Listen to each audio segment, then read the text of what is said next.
He went through, how he got there, because I do not believe that we are born psychopaths. I do not believe that we are born monsters. I believe that they are created.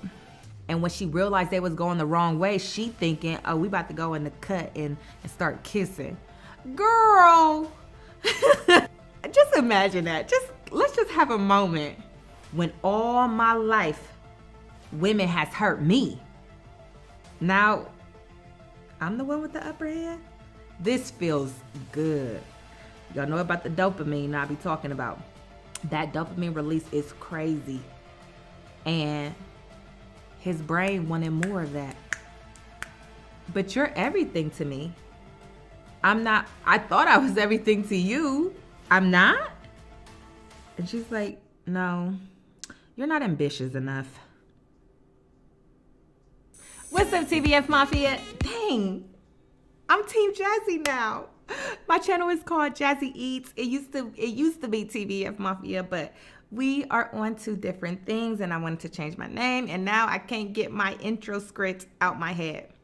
You guys are Team Jazzy, and I am Jazzy Eats. Okay. Team Jazzy, Jazzy Eats. Team Jazzy, Jazzy Eats. Okay, let's do this. What's up, Team Jazzy? It's your girl, Jazzy Eats, and today I am back with another mukbang.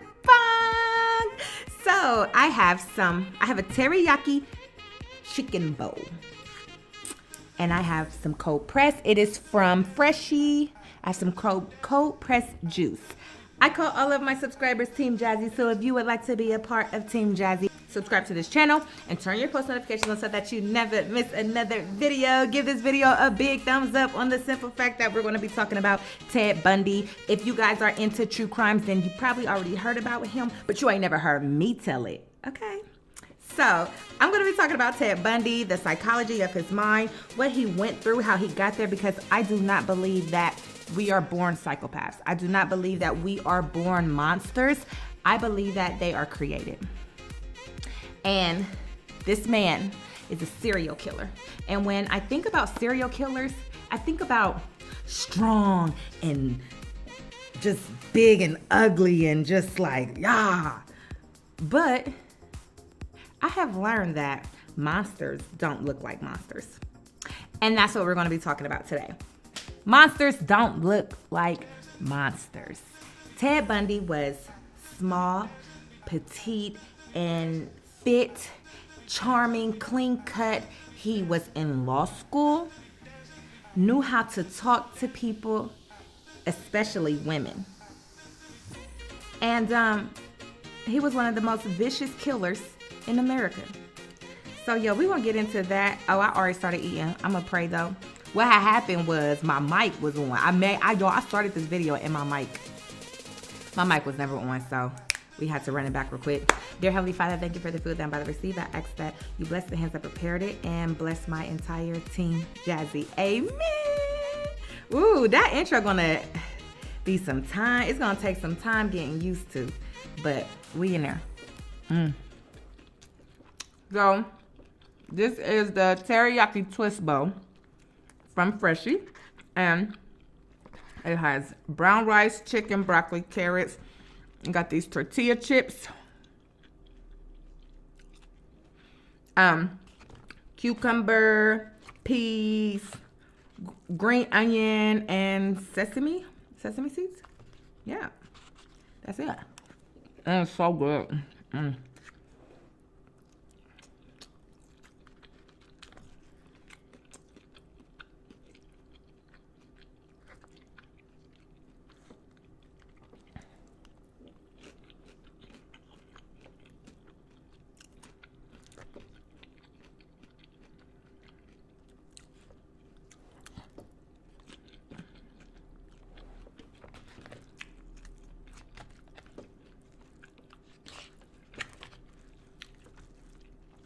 When I first got it, I didn't think there was going to be any teriyaki in it, but just mixed it up, and it's so good, you guys. This is so good.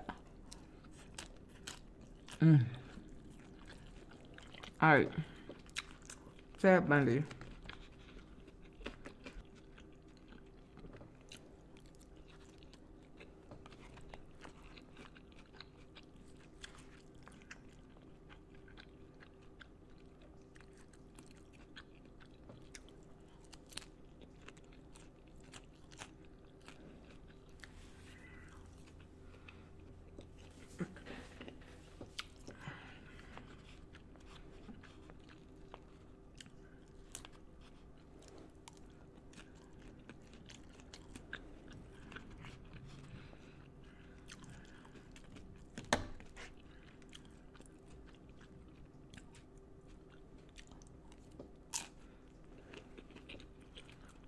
Can you guys tell that I'm hungry?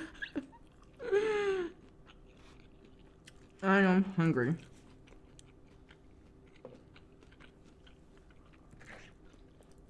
I worked out today, okay? Anytime I work out, I'm hungry all day. And I always do cardio. I do cardio 7 days a week.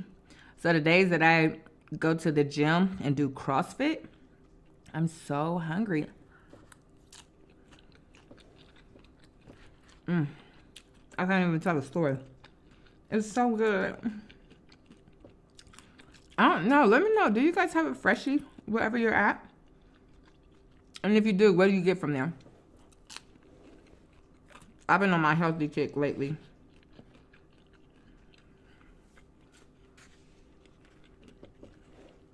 I used to eat healthy so I could lose weight. And now I eat healthy because I have learned that when I don't eat healthy, it messes with my performance and I can't get my workouts don't be as effective as they could be.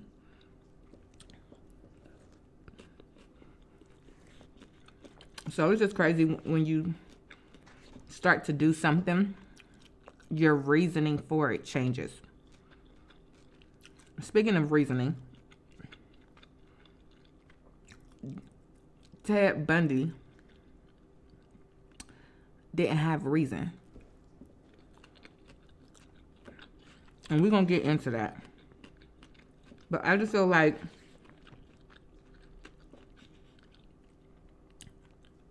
psychopaths, serial killers were not born like that. I feel like they are created. And I believe that it is from not having a reason.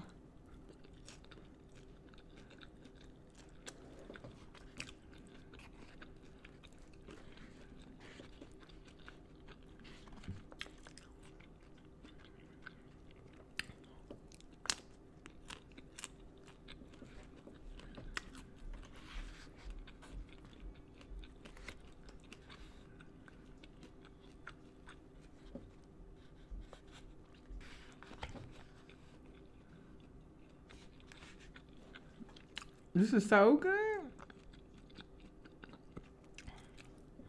Okay. So,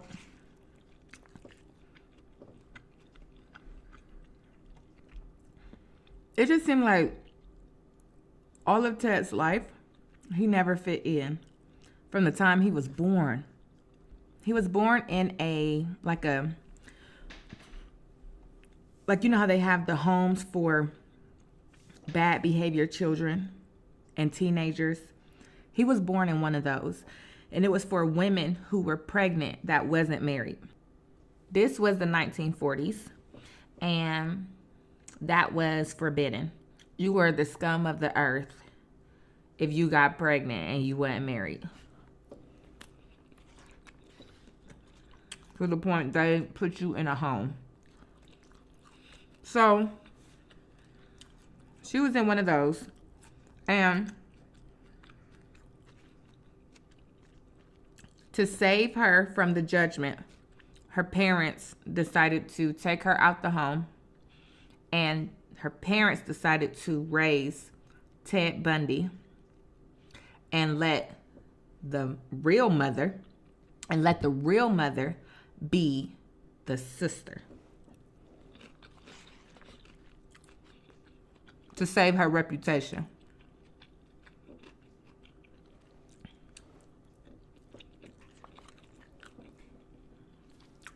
So Ted Bundy's parents were really his grandparents, and they took care of him. When Ted turned 4 years old, his sister, so he thought, his sister packed him up and they moved. They moved out of state because the father was abusive physically. And Ted was always scared. Ted was just like, from a baby to 4 years old, he was scared all the time. He didn't feel safe at home because he's watching his dad beat on everybody. And this is sad because this is how a lot of homes are still today. Kids don't feel safe at home because of what they're seeing. And so Ted's real mother, who was acting like she was a sister, was like, I can't do this. I'm moving away. She moved away from the parents. And she married a man. His last name was Bundy. And he adopted Ted Bundy. Ted Bundy is still thinking, I'm with my sister right now. So imagine 4 years old. My son is 4 years old. I can't imagine him going long without me or his dad. He's going to be asking questions like, you know, where are they? Let's go back to them. When he's upset, when he's scared, like any type of emotion that he has, he's going to want mommy. And the fact that you're never going to see them again, and then you get older and you're like, my mom never even looked for me. She never put her foot down to my sister and said, bring me my child back. That's confusing to a 4-year-old. And they already don't understand certain things. And so for them to try to break that down, imagine his mind. He found his birth certificate and it said illegitimate. There was nobody's name on there. There was nobody's name on there. He found out his sister is really his mom, and neither one of them want him. Traumatizing. Talk about reasoning. I have no reason. So Ted's mom and his stepdad had 3 other children. So there was 4 of them all together, and he's feeling neglected by his sister now. She has other kids to tend to. She's looking at them be a family. He's really feeling left out in this moment. And they didn't have a lot of money, so he didn't fit in. You know how cruel kids can be at school if you look like you're poor. If you can't keep up with what they have, with what the other kids have, you get picked on. So he felt like he didn't even fit in at school either. So this went on for years, up until he graduated high school. He decided to go to University of Washington to learn Chinese, which I thought was very interesting, because I feel like our decisions and our determination behind that decision is based off of our childhood and the fact that he was trying to change, or he was trying to expand. You get what I'm saying? Just to learn Chinese. So anyways, he went to university, and he fell in love.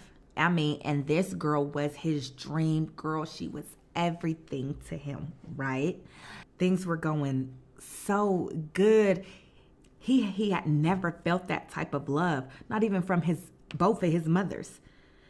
So he liked that feeling. He felt loved. He felt wanted. Anybody would chase and hold on to that and not let it go. So I can imagine him having attachment issues. And one day she was like, it's over. I don't want to be with you anymore. And he's like, but you're everything to me. I thought I was everything to you. I'm not? And she's like, no, you're not ambitious enough. Excuse me? I'm not ambitious enough.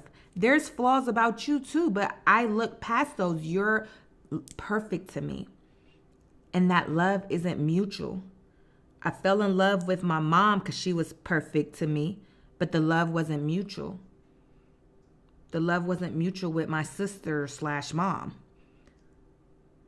The love isn't mutual with my dad, who adopted me. Here we go again, acting like I'm loved.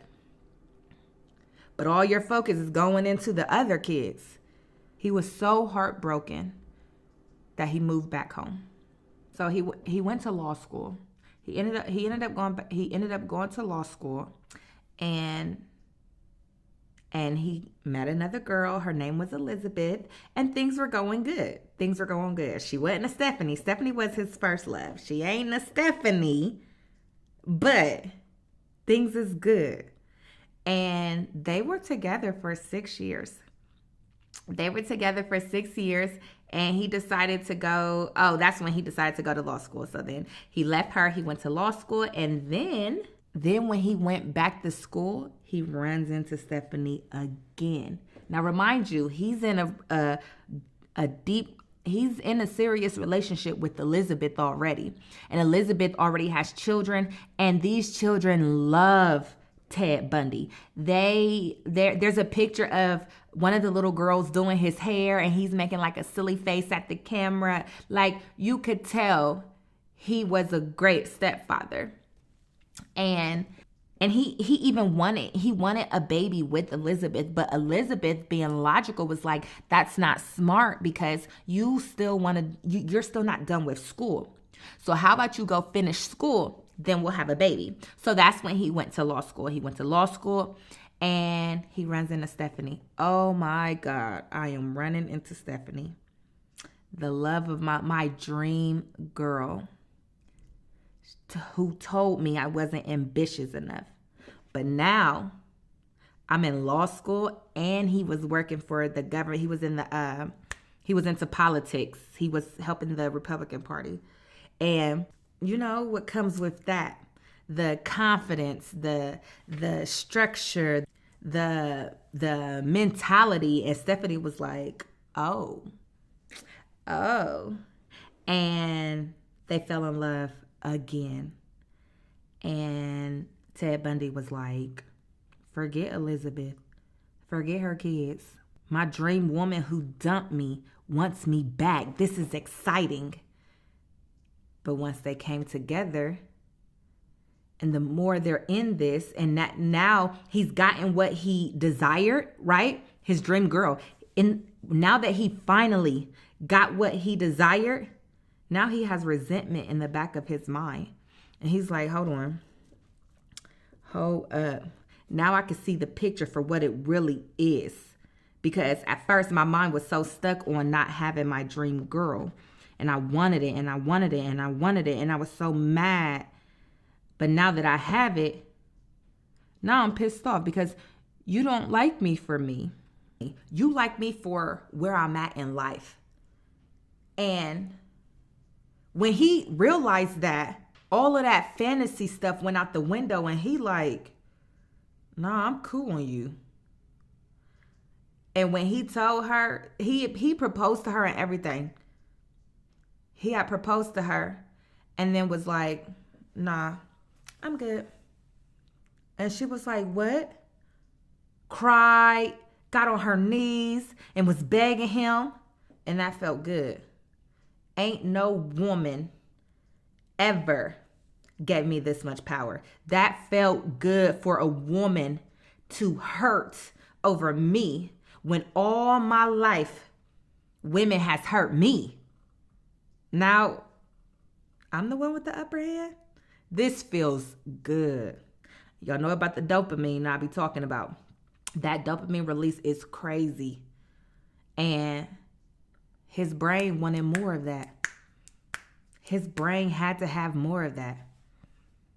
And it felt so good, he didn't even make it home yet. And that was when he did his first killing.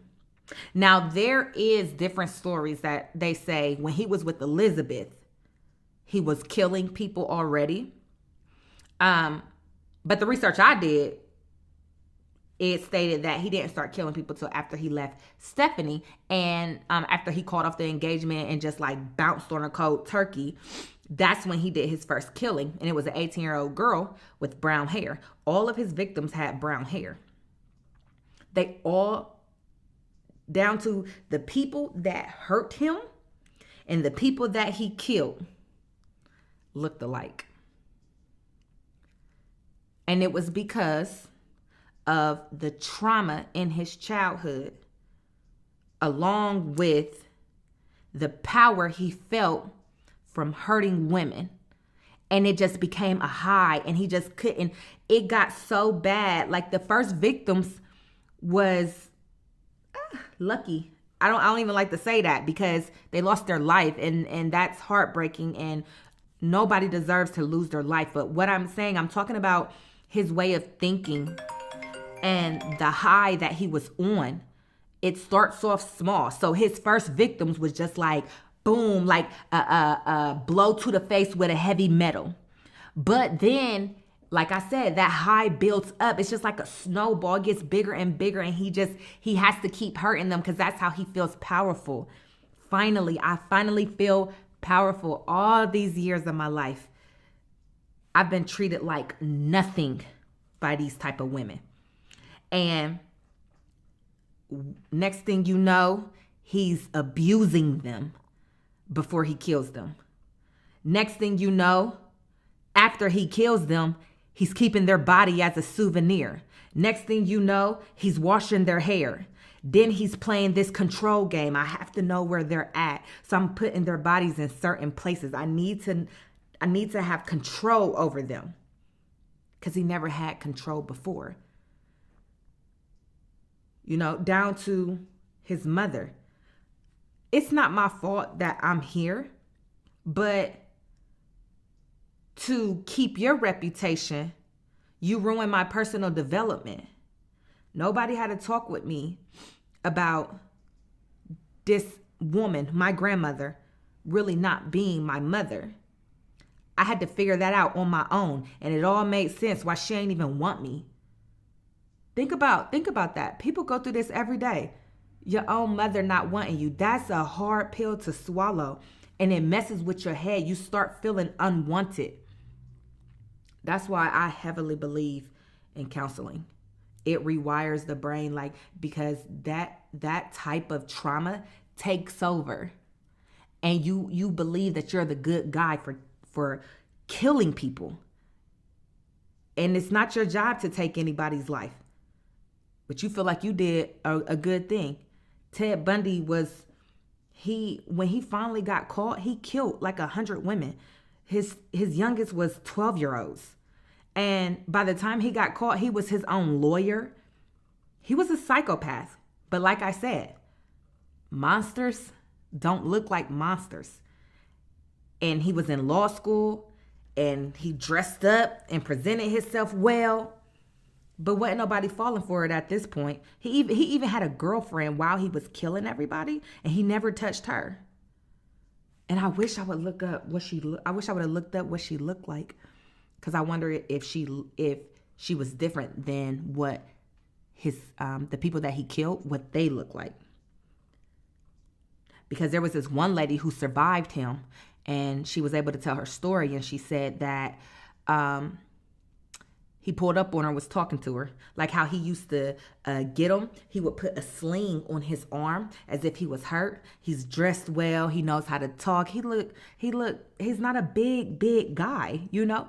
And so he's asking women, he's outside of his car with the hood up, and he's asking women to help him with something or hand him something. Like, he'll just ask assistance in something. And they're thinking, oh, he got the sling on, let me help him. And before you know it, they wake up in his trunk. So this particular woman was at a bus stop, and he pulled up and was like, are you waiting for a ride all this time? She's like, yeah. He's like, where you going? I can give you a ride. And in her mind, she's like, oh, he looks good. Like I said, very charming, sweet. You know, I've been out here for 2 hours standing in the rain. And naive as hell, jumped right in the front seat that didn't even have a handle on in the car for her to get out. And she said the conversation was so smooth and sweet. And when she realized they was going the wrong way, she thinking, oh, we about to go in the cut and start kissing. Girl, I would be like, I'm about to jump out this window or something. She thought they was about to go in the corner and start kissing. He ends up pulling over and leaned in. She thought she was getting a kiss. And he whispered, I'm about to kill you. Just imagine that. Let's just have a moment and imagine that. Because I would legit shit on myself. No lie. Like, excuse me? What you say? Like, I'll probably laugh because I'm like, you're joking. No, he was dead ass. And he ended up, how did she get away? They went to the woods and he would choke her out, and he liked to see them lose consciousness, and he'd bring them back to life. Then he'll choke them out again and let them lose. It was a game to him. He loved this. He was biting off the nipples of people's breasts. I mean, really hurting them, really torturing them before he killed them. But luckily, this lady, she ended up waking up. He woke her up and he was fumbling with something. And she just got up and ran as hard as she could. And she jumped over a cliff and ended up in water. And she said the water wasn't deep, but it was moving very fast, and it just took her away. And she said when she finally got out the water, she hurried up and got somewhere safe. She walked home and never told nobody of it. And she was like, I was embarrassed. Like, I got in a car with somebody. And this is what happens. Like, I didn't want to hear I told you. I didn't want to hear you're stupid. She kept that stuff to herself this whole time. But yeah, he did end up getting the death penalty for all these murders. But I just wanted to focus on the psychology of a child and how they end up becoming monsters. And it's so sad. It's so sad because he took many, many women's lives, and he definitely deserved the death penalty. I'm just saying, a child doesn't ask to be here, and us adults can ruin that. We can definitely ruin that. And I never drank my freshie drink.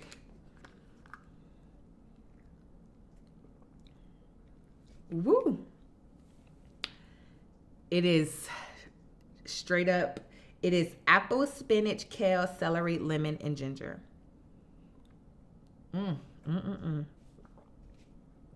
Oh, child. All right, you guys. I'm going to get out of here. I'm excited. I'm already excited about my next one, y'all. I cannot wait. So let me get out of here. So post notification goes to... Thank you so much for having your post notifications on. Shout out to you for being the first to comment on the last video. And if you would like a shout out, all you have to do is be the first to comment on the next video. If you would like to see more true crime stories, then click right here. If you would like to subscribe to this channel so that you never miss another video, then click right here. I love you, and I will see you guys in the next month. Bye.